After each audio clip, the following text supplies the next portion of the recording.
Ready to unlock hidden profits and supercharge your Amazon FBA sales? It's all about product bundling.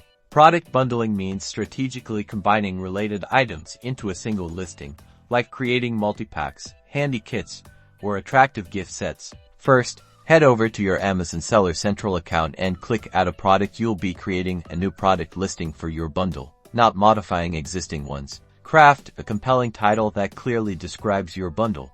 For example, Coffee Lovers Gift Set Mug, Beans, and Spoon. Write a detailed product description, highlighting the value and convenience of purchasing the bundle. Mention the benefits and the savings they are getting versus purchasing items separately.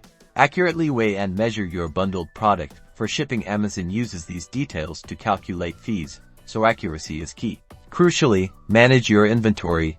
Track individual component stock levels to avoid selling bundles when you're out of a key ingredient. For example, if the bundle comes with a mug, 5 coffee bean bags, and a spoon, track their individual stock levels. Price strategically. Research similar bundles, calculate your costs, and set a price that's competitive yet profitable. Don't forget to factor in Amazon fees. Bundling isn't just about selling more, it's about providing value to customers, increasing your average order value, and boosting your FBA profitability.